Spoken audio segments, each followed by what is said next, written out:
Hello दोस्तों, क्या आपको पता है रामायण की रचना किस प्रकार हुई थी? अर्थात वाल्मीकि जी ने रामायण की रचना किस प्रकार की थी? उनको क्या पता था कि कौन कौन सा घटना घटी है और क्या हुआ है?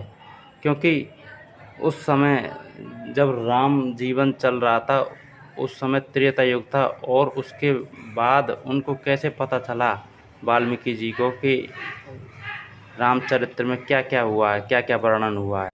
हाँ दोस्तों, तो मैं इसके बारे में आपको आज बताता हूँ।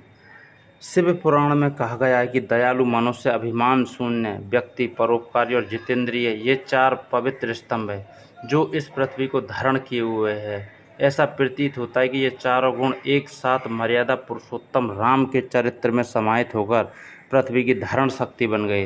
राम के इन्हीं वैयक्तिक सद्गुणों का उच्चतम आदर्श समाज के सम्मुख प्रस्तुत करना वाल्मीकि की रामायण का प्रमुख उद्देश्य था। एक आदर्श पुत्र, आदर्श पति, भ्राता एवं आदर्श राजा, एक वचन, एक पत्नी, एक बाण जैसे व्रतों का निष्ठापूर्वक पालन करने वाले राम का चरित्र उकेर कर अहिंसा, दया, अध्ययन, स्वभाव, इंद्रिय दमन, मनोनिग्रह जैसे 6 गुणों से युक्त आदर्श चरित्र की स्थापना राम कथा का मुख्य प्रयोजन था।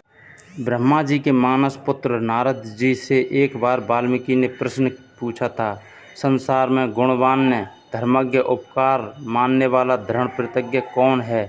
ऐसा कौन सा महापुरुष है जो आचार, विचार एवं पराक्रम में आदर्श माना जा सकता है? इस पर नारद का उत्तर था, राम नाम से विख्यात वे ही मन को वश करने वाले महाबलवान, कांतिमान, धैर्यवान और जितेंद्रिय हैं। उसी समय नारद ने अत्यंत भाव विह्वल होकर संपूर्ण रामचरित्र वाल्मीकि के समक्ष प्रस्तुत किया। रामचरित्र के महासागर में डूबे राम जल से आकंठ बीघे, करुणा, प्रेम, भक्ति जैसे सकारात्मक रसों से आप्लावित वाल्मीकि तमसा नदी के तट पर स्नान की इच्छा से आए। उनके हृदय में राम भक्ति का समुद्र लहरा रहा था। सारी सृष्टि ही मानो राम में हो गई थी। राम के दैविक गुण, मानवीय वृत्तियां, दया, उदारता, अहिंसा, अक्रोध, परदुख, कातरता अभी भी उनके मन मस्तिष्क पर छाई हुई थी कि शांत रस का सामना भीभत्स एवं हिंसावृत्ति से हुआ। शीतल भूमि पर एकाएक दग्धता का अनुभव हुआ जब सामने ही एक बहेलिये ने हिंसक भावों को प्रकट करते हुए निरपराध मूक मैथुनरत क्रौंच पक्षी को स्वार्थवश बाण से आहत कर दिया। अभी अभी तो नारद से रामबाण, राम के सरसंधान की कथा सुनी थी कि राम ने शौर्य, पराक्रम, दयालुता, उदारता आदि भावों का संरक्षण करते हुए दुष्टों के नाश और सज्जनों के परित्राण हेतु शस्त्र उठाए थे। और कहा यह कि चरित्र अपने स्वार्थ हेतु मूक पक्षी को उस समय मार डाला जबकि वह सृष्टि की सृजन प्रक्रिया में मग्न था। 2 धनुषधारी परंतु दोनों ही विपरीत दिशा। राम के लोक हित में उठाए गए शस्त्रों के विपरीत यह सरसंधान भीभत्स और शोक पैदा करने वाला था, जिसने वाल्मीकि को अंदर तक द्रवित कर दिया।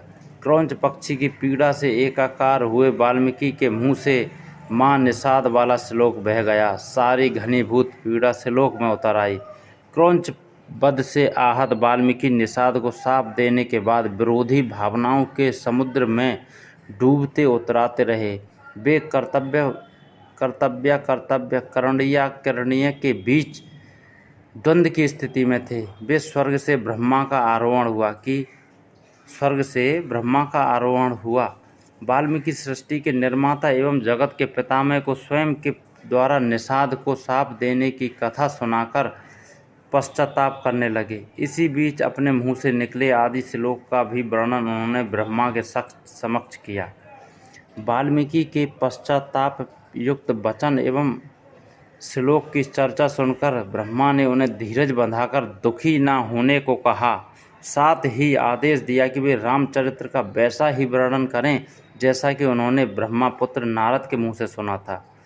ब्रह्मा ने इस कार्य की सफलता एवं सुसंचालन के लिए वाल्मीकि को वर दिया कि राम कथा का वर्णन करते हुए तुम्हें गुप्त एवं अज्ञात चरित्र भी ज्ञात और उजागर हो जाएंगे तथा तुम अपने योग धर्म से चरित्रों का अनुसंधान भी कर पाओगे।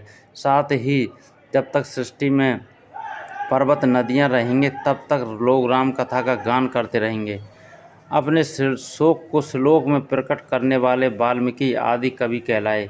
तो दोस्तों, इस प्रकार से वाल्मीकि जी ने रामायण का उद्भव किया और जो आज आपके सामने है, सभी राम कथा का वर्णन करते हैं। धन्यवाद दोस्तों। जानकारी अच्छी लगी हो तो चैनल को लाइक, सब्सक्राइब और शेयर करें।